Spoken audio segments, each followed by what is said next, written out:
It's hard to hear the news today.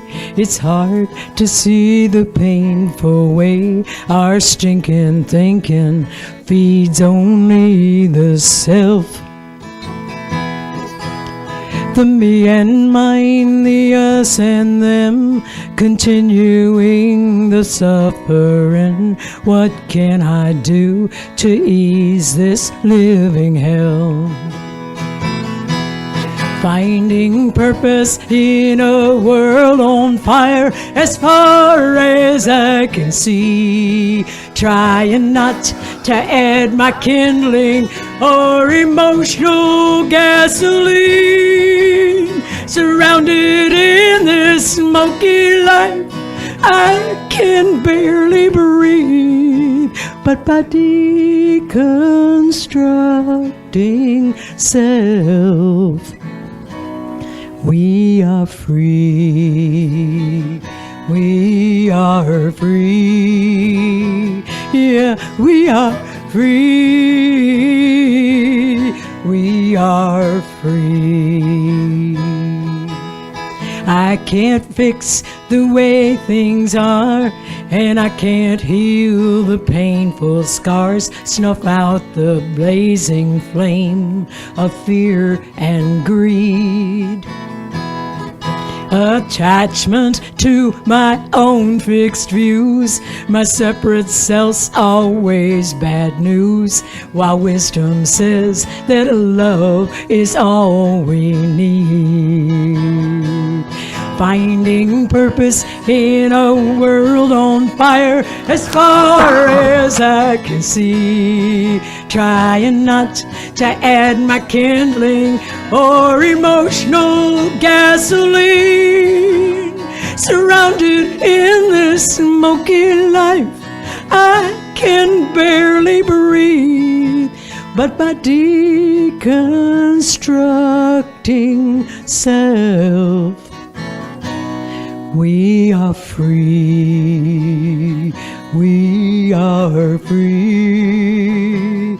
Yeah, we are free.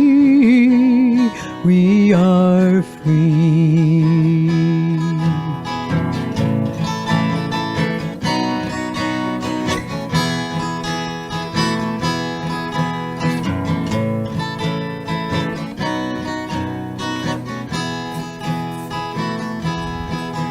The ash that's left by all of this humiliation, disgust, offense, abiding in nothingness, now I see.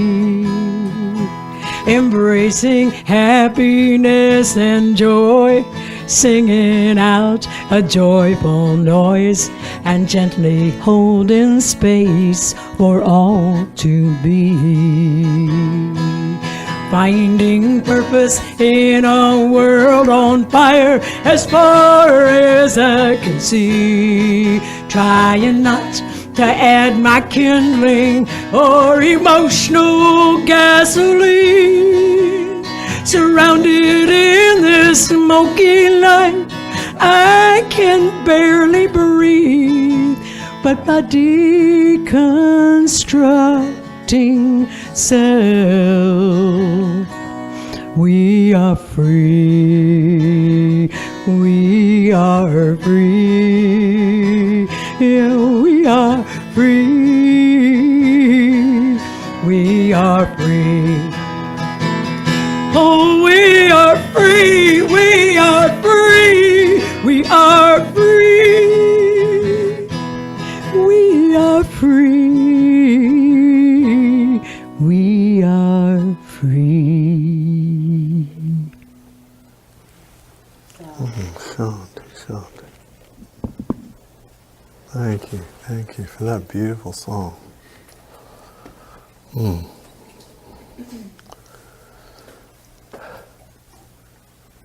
I'm really grateful. This is I'm looking around for familiar faces. I only see a few, but I'm very appreciative that you're all here. And I've spent the last couple of days really learning more about the importance of spiritual friendship and opening up to one another. And before I start talking, I want you to know that this is really your time, and I want to be a good steward of it. Let's take 5 minutes or so to just settle in to presence and sense of dignity around our collective Dhamma today. So, if everybody will just take a seat and comfortably take a posture. Just breathe. Accept the moment. Accept ourselves. Accept our neighbor.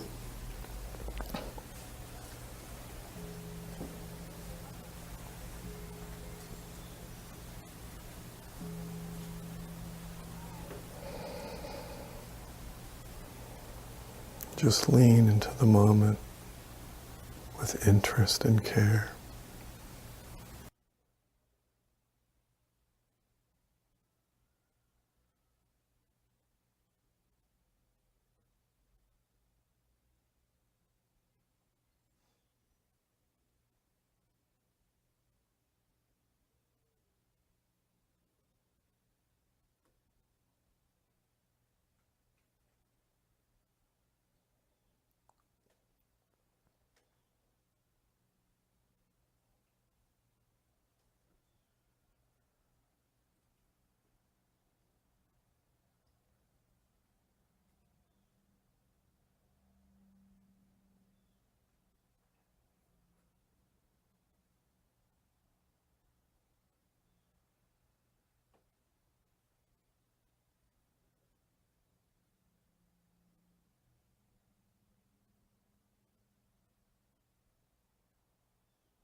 This is sort of a homecoming for me.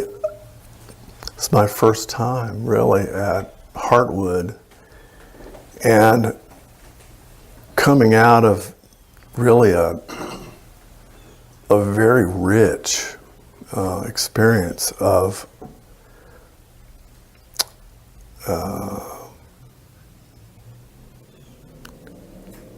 learning to trust one another, learning to listen to one another. And Panyawati asked me to speak, and I really didn't. I don't have a packaged message. There's always something on my heart I feel like I can share, but I want to reference some of those things that we concentrated on in the retreat, which may be of interest to some Sangha members here who weren't at the retreat. But just to share a couple of things from a sutta that I think will be really helpful to us. Before I get into that, let me say that it's very inspiring to me, I'm very impressed with this whole thing, that I remember 12, 14 years ago, it was Panyawati, Panyadipa, and half a dozen of us folks from the area. We were just sitting in the basement down here on Wisdom Lane, and sometimes we would talk from early in the morning to the wee hours of the morning at night, sharing our visions and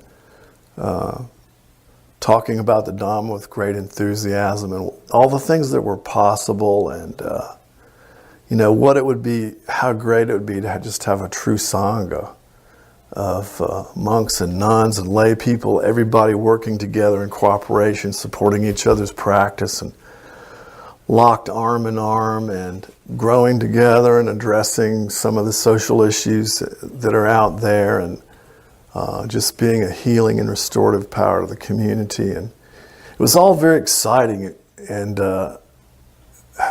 just who knew? This is just wonderful. This is fantastic. And I just appreciate everybody that has given, has devoted their time and their heart to put into this project to make it a reality. And I know there's still some things that need to be done. There's still the last mile or the home stretch that needs to be crossed, but the end is in sight, and it's a very beautiful thing for people who can come from all over and experience various streams of the Dhamma and get a cross-section, get a real idea of what a whole functioning Sangha should be. And this is something Bhante was just talking about, our guest Bhante Sukhasito, in the last few moments of the retreat. What kind of structure really makes a functioning Sangha? And he gave some steps, and I'm sorry, Bhante, if I don't remember them precisely, but it includes Dhamma study, it includes introspection, it includes sharing, it includes insight dialogue of being able to drop the sense of an individual self and be a part of the other person's journey. So these are some of the things, just a thumbnail sketch of what it takes, and what it takes to be an organism rather than an organization.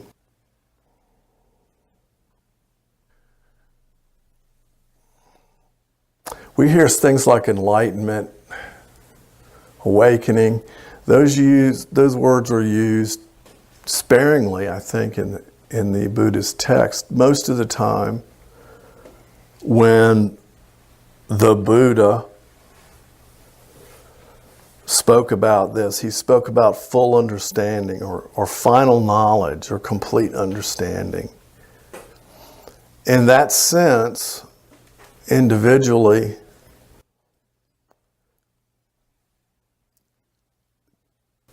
try to understand this.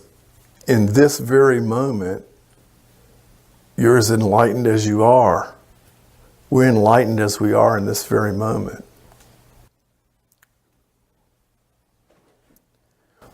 But yet, there's a sense that we need to come to a fuller understanding, fuller comprehension. Contemplation is a key element of that, and I want to talk about that for a moment. I'm not sure I know the Pali word for contemplation. Perhaps Bhante. Anusati. Pardon? Anusati. Anusati. Okay, well, I'm most familiar with using the word in English. I hope that the connotations share some space. Contemplation in general, we think of deep thinking or deep looking. I like to think of deep introspection. The Spanish word is actually contemplar. It comes from Latin. But it's the prefix con, which means with, and then there's templar, where we get our word template or pattern. And we use that word also for temple. There's a structure.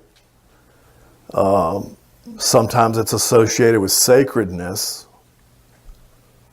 So when we say contemplation, there's an action of recognizing or taking into ourself, or recognizing in ourself, or recognizing in our partner a sacred pattern, a sacred architecture.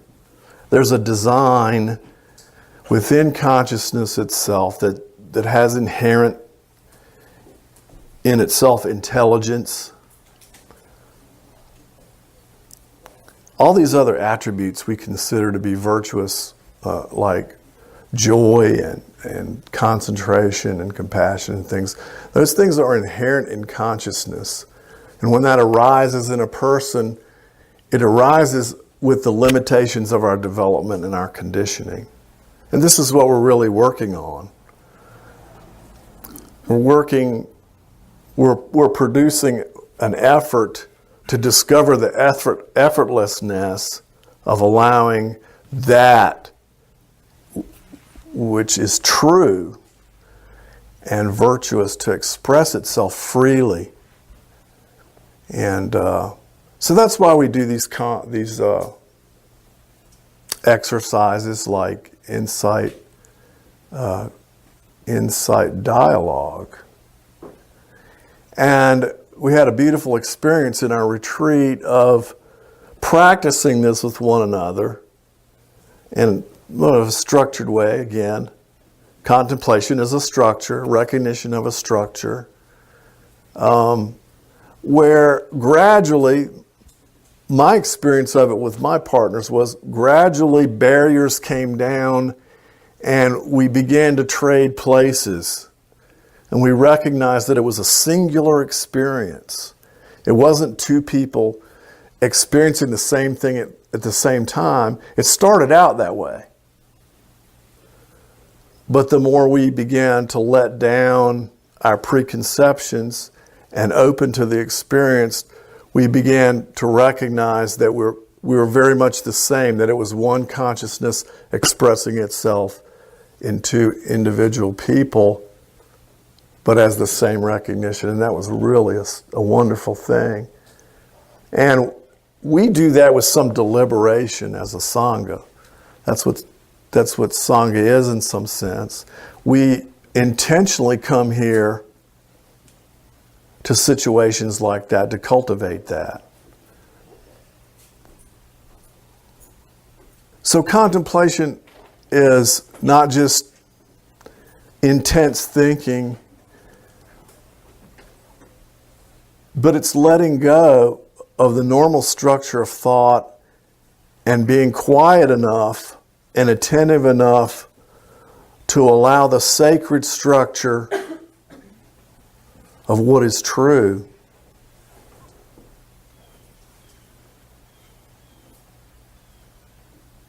to emerge and to penetrate our conditioning, our ideas about who we are. And if we look carefully at those things, we'll recognize that a lot of what we believe about ourselves are just stories about our history, our education, our ethnic background, things of this nature. And they're constructed of thought. And as we do this, we learn to become more flexible about those things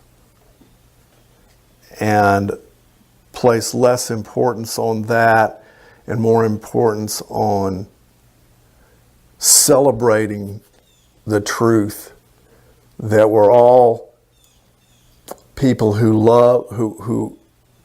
love, need to be loved. My wife and I watched the Mr. Rogers documentary recently, and I think a lot of us, I could see the color of her hair and so forth, and I recognize a lot of us about the same age. We came up with Mr. Rogers, and maybe we didn't take him that seriously, but the guy's a bodhisattva. And he said something very profound. He said, everything we do is either love or the absence of love. Maybe that sounds trite, but if you think about it, there's a lot of truth to that. There's something that brought us all here. It's because we want to be a family. We want to be accepted. We want to be loved. And this is something Mr. Rogers always said, and this was his hallmark. He said, I love you just the way you are. I like you just the way you are. And maybe that's a little bit of a stretch for some of us because of our conditioning. But when we come together like this, in a room like this, for a purpose like this should be some deliberation behind it. And if somebody in our Sangha is having trouble, or somebody in our, maybe on the perimeter of our community is having trouble, maybe it's just they need more love, you know? And so contemplation is a tool to help us recognize the capacity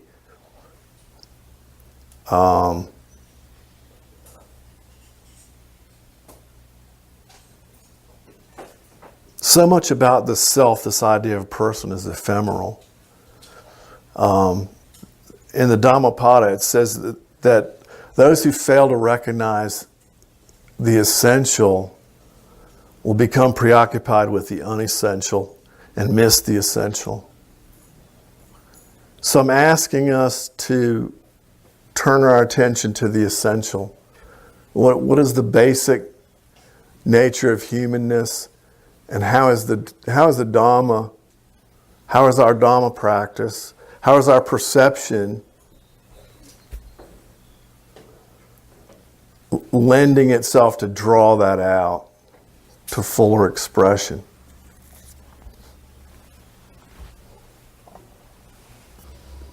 So I guess I'm making some remarks about what spiritual friendship means to me. Most of my life experience, I've been involved off and on with some ministry. And I've tried to join groups and get behind projects and create projects, and that hasn't always come together for me. Maybe that's not my karma. But one thing that's been consistent is relationships. And I'm very interested in being a spiritual friend and being committed to cultivating kindness and acceptance toward my friends. And I have friends from all different walks of life, and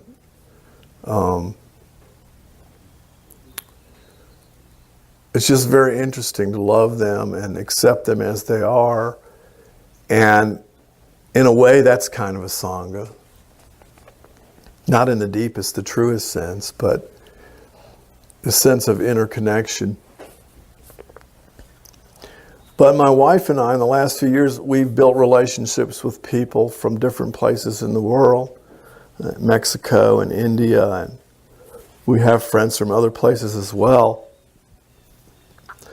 But with social media and just the intention to do something altruistic, we've worked through our friends and introduced friends to friends, and friends that have something to share with one another. And a lot of things, as a result, I don't want to get into a whole bunch of detail, but as a result of that, those friendships, those relationships, there a lot of great things have happened. A lot of successful, beneficial things have happened. Social programs, people getting needs met, people being introduced into situations that they can thrive and prosper in, that they wouldn't have thrived and prospered in had they not made these relationship connections. So we shouldn't devaluate or overlook relationships in our life if they're not necessarily Sangha, or if we feel like they're too far away or something like this. All those are potentialities that can be developed. Again, I want to get back to the word contemplation, because that's going to lead me to I have a Dhamma text I want to share at some point. Contemplation, there's many ideas of that in the room, I'm sure, but just for the sake of this talk, let me say, contemplation is using the recognition of a pattern of how things work. We know as Buddhists, causes and conditions. Everything's causes and conditions. With contact, there's feeling. With feeling, there's perception, and so on. So we want to recognize, we want to contemplate, take the time to look deeply, to inquire within, See what the contact, see what the condition is, see what the feeling, see what the arising feeling is, see what the subsequent perception, and if I can say drama that we create on the screen of the mind. And the mind is really just something that precipitates. Mind exists in conscious as a potentiality, and it's through our contacts and through our interests and things we identify with that conscious arises as mind and takes form. And at the fifth aggregate, some of us understand in the Buddhist cosmology there are 5 aggregates that we call human experience, humanity, the existence, form, feeling, perception, mental formation, or mentality. We gain a mentality about something, and circumstances arise because we generate circumstances. We project circumstances onto each other and onto our situation, and then we imagine that we're a real person suffering in that situation. And that's what our dear musician friend was saying in our song, you know. Sometimes when the world is ugly, we just want to be ugly back. But that's not necessarily the way we do it.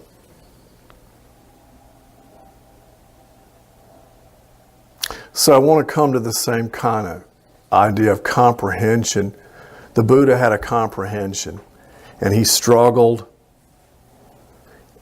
and he did all the ascetic practices that were prevalent in his time.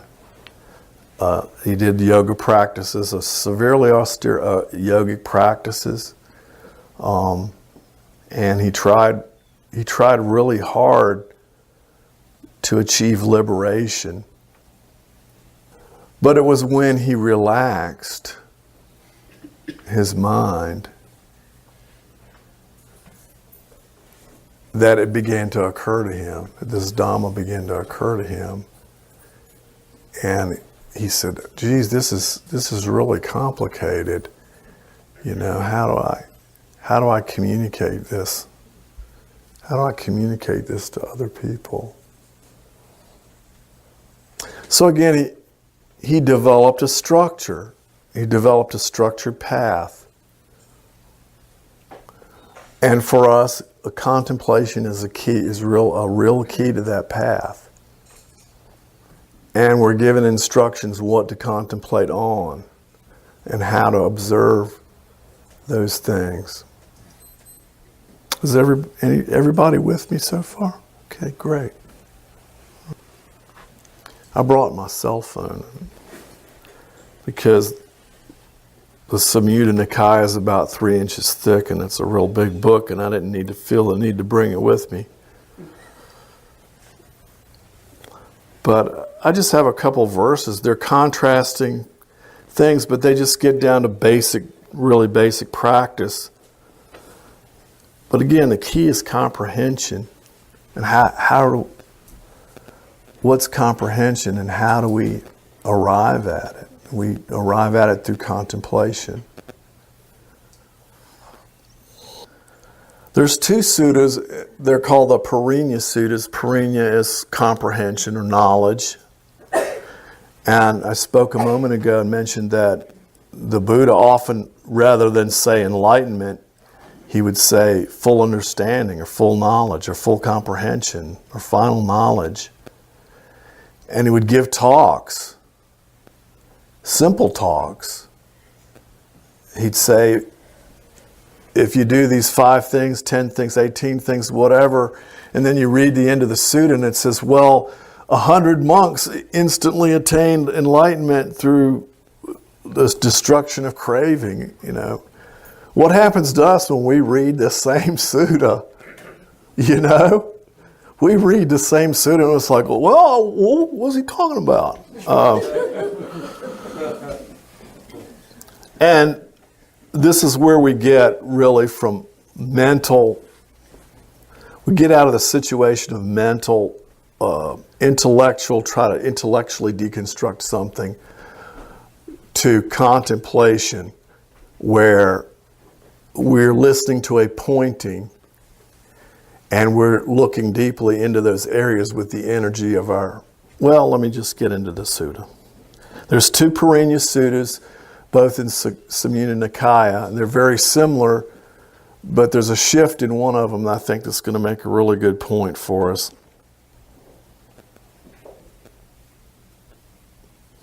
The first one's about the four foundations of mindfulness. It says this is a case where the monk remains focused on the body in and of itself, just that, the body in and of itself. Ardent, or alert, mindful, subduing greed and distress with reference to the world. We're able to do that. That's not a supernatural power. It's something we can do. For him, the person doing this practice, remaining focused on the body in and of itself, the body's comprehended. And from the comprehension of body, the deathlessness is realized. That's just one of the four foundations of mindfulness. Is that our experience? Is the deathlessness realized? Or maybe I can put it another way, just to paraphrase it another way, is the essential nature. Sometimes in Mahayana we call essential Buddha nature, or the formless, or the unconstructed, the unborn. Nevertheless, he says when the body is comprehended, from the comprehension of the bodiness, the body deathlessness is realized. So we're invited, the body's full of sensation, the mass of the body is giving us a lot of information. And it's very natural. It's the only thing it's what we really have. It's what we came into the world with. And it's the perfect instrument. It's the instrument which a normal man, Buddha, Siddhartha Gautama, who became Buddha, was a normal man. We like to deify him and make, so he was a royal prince, blah, blah, blah.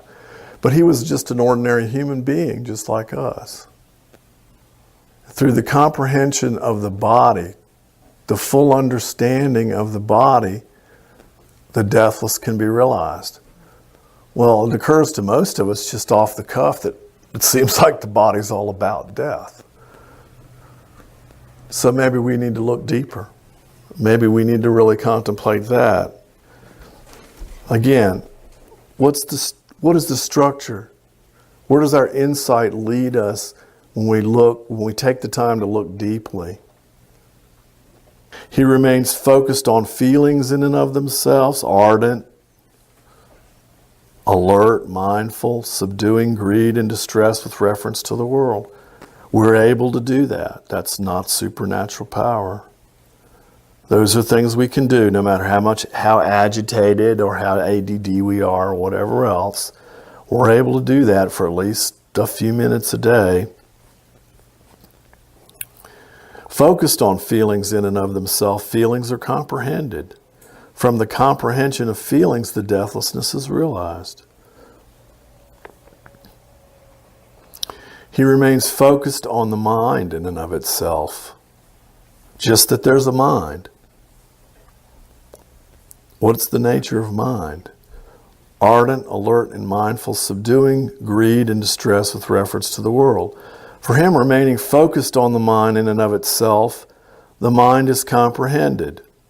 And from the comprehension of the mind, the deathlessness is realized.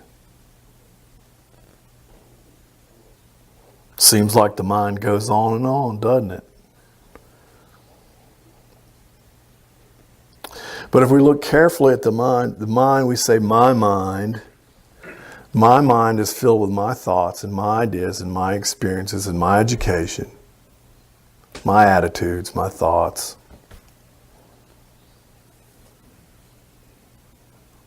But if we see the mind as an energetic presence, if we can calm ourselves and do the introspection, do the contemplation, fully contemplate it, in all its permutations, the Buddha said, I didn't come out and say I was fully realized until I'd examined the body, feelings, and mind in their four phases, of the Four Noble Truths. Everybody knows the Four Noble Truths, right? There is origin, cessation, and then there's a path that leads to cessation. So we're able to see in all phenomenon, and if we can see ourselves as a phenomenon, that there is an arising, an expression while there is an arising, and then there's a decline. So the mind, the physical mind we're talking about, is also a phenomenon that can be observed. And if we can observe that, then who's the observer? I'm not the mind. I'm not my thoughts and experiences. Certainly those things are helpful. It's helpful to get you into college or get you a job, but we're talking about realizing something, if I can say the word eternal. We're not the mind. The mind is a result of consciousness. So more specifically, he remains focused on mental qualities in and of themselves. Ardent, alert, and mindful, subduing greed and distress with reference to the world. And ardor, where's my wife? Oh, there she is, okay. Ardor in Spanish is what? Ardor. Ardor. Ardor. Ardor. Ardor. Like calor, enojo, furia, Okay. Intensity. boil. Just burning. Like with almost anguish, or she associated the word with anger. Yeah, that's what it's like. So some burning. But with burning intensity, I apply myself to look at the mental qualities. And sometimes we don't want to look at that. We don't want to look at the deficiencies or the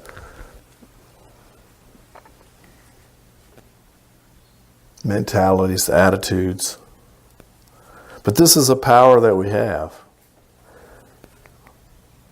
And for this person remaining focused on mental qualities in and of themselves, mental qualities are comprehended.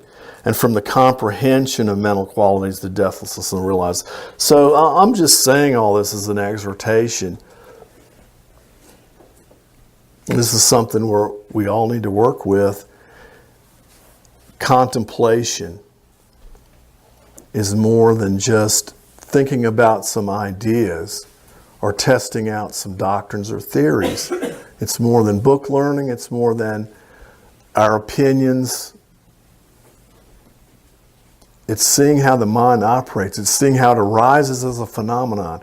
It's seeing how it contains the things that we put in it. And this full comprehension in itself is there's some relief from stress in it. Because you can cut yourself some slack. We talked about that in the retreat too.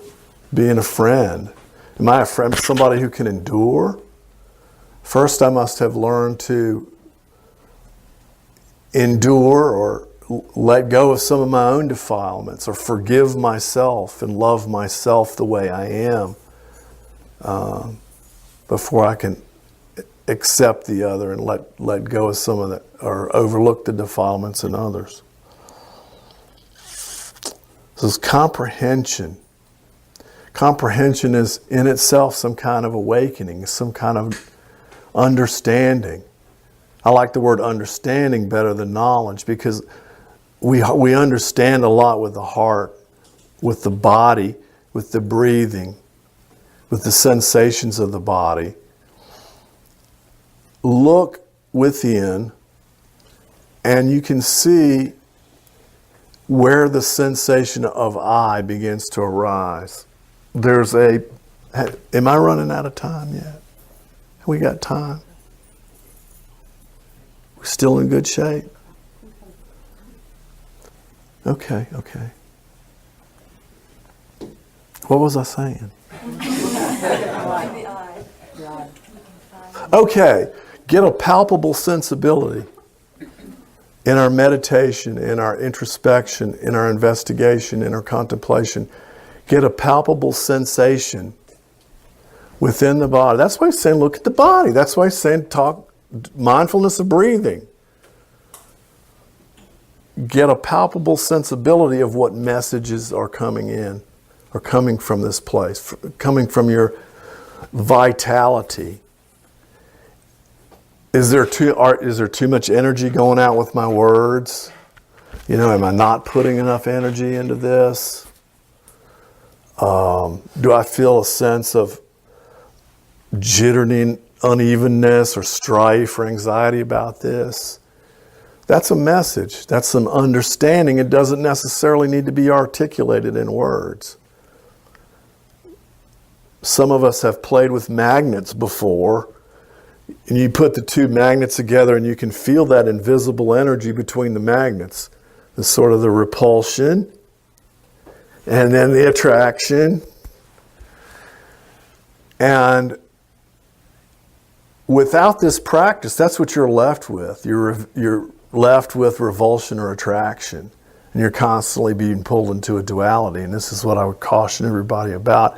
In a lot of our conversations, I kind of got the impression we're talking about, here's me meditating over here, and I feel spiritual. But then here's me over here in my conflict and my drama, and I don't feel good about myself, and I'm inadequate. We need to be careful not to set up that whole dichotomy, because everything about samsara, everything about the physical phenomenal world is about ideas of being and ideas of not being. But the Buddha teaches the way of the middle. From this causes that. From that comes this.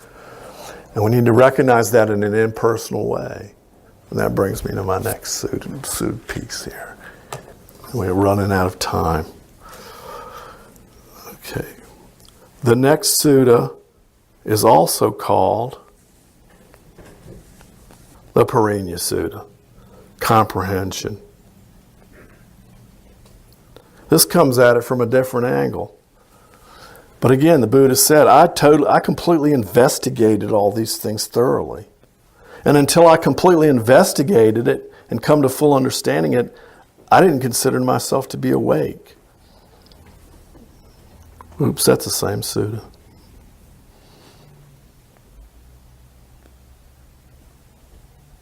Okay. 5 aggregates: form, feeling, perceptions, mental formations, mentalities, and consciousness, or we're talking about sense consciousness that arises from contact. The Buddha said, until I'd understood these fully and all their permutations and the 4 phases, I didn't consider myself to understand anything. I didn't consider myself to be awake. Monks, I will teach you the phenomena to be comprehended as well as comprehension. So pay close attention, I'll speak. As you say, Lord, the monks responded. The Blessed One said, and which are the phenomena to be comprehended? Form is a phenomena to be comprehended. Feeling is a phenomena to be comprehended. Perception, fabrications or mental formations. And consciousness also is a phenomenon to be comprehended. This is where generally these things are constructions of what we imagine to be our human experience. These are the things that are projected on the screen of our mind. With this contemplation, it's a little different. Because with the other contemplations, we're maybe looking for something. And please follow your own impressions on this. This is just something I'm presenting my own view for the sake of the moment. But It's easy to perceive something and watch something and observe something. It takes a finer discernment or a finer level of consciousness. We want to say levels. Don't get hung up on levels.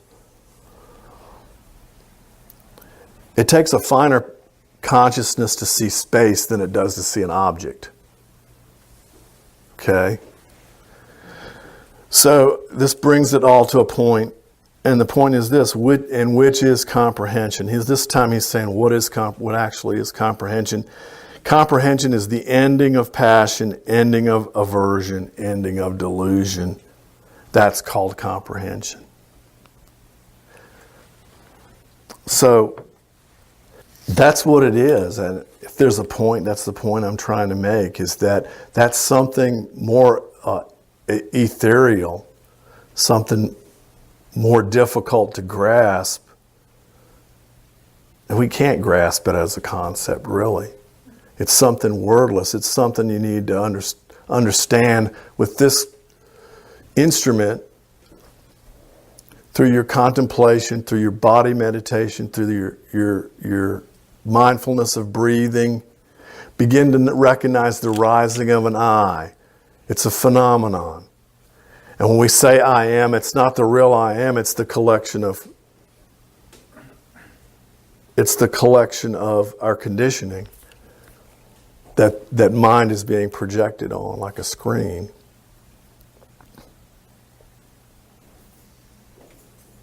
So yeah, I lost my train of thought on that.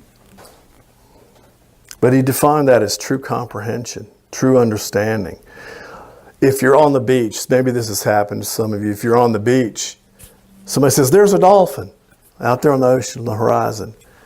And I didn't see it. So you're out there, you're starting to intently observe the horizon. And of course, I'm using this as a metaphor of looking inside ourselves and watching the horizon of phenomenon that we call becoming, or the sense of self. When we have the arising of the I, when does it actually break the surface and we can see it? So we look intently and, oh yeah, I see it too. The actual water begins to rise up a little bit. And in a moment, there's a crest, and there the dolphin breaks through. He's out where everybody can see it. And it's kind of like that, but it's a palpable sensibility. You can feel it and know it. You can be still and recognize that. And it's not a supernatural ability. So here's where we need to embrace paradox, because our practice, our effort is to come to that place where the natural expression of consciousness is showing itself on the screen of the mind in the space of where we ordinarily see our own projections and our own drama. If we empty that space and allow consciousness, the vital energies to show themselves and to teach us, we'll begin to recognize when that I arises. And unfortunate for our language, we always say, I'm doing this, I'm a carpenter, I'm a doctor, I'm a plumber, whatever. We self-identify because it's a flaw in our method of communication. So we need to take that with a grain of salt and hold that very loosely. I don't want to use up all your meditation time, but let's just take, how much time do we left have, dear? Got 4 minutes left. In 4 minutes, we can attain some comprehension. So let's take this 4 minutes to in a dignified respect for the Dhamma. Let these words settle into our heart and inspire us for a fresh comprehension.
May the merit and virtue of this Dhamma, as we hold and share, be a blessing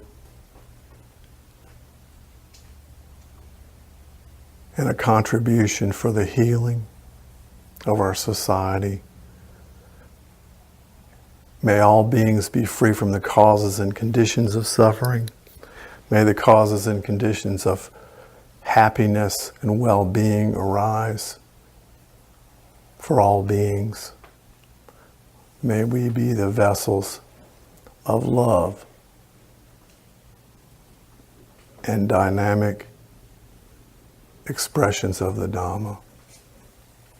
Sadhu, sadhu, sadhu.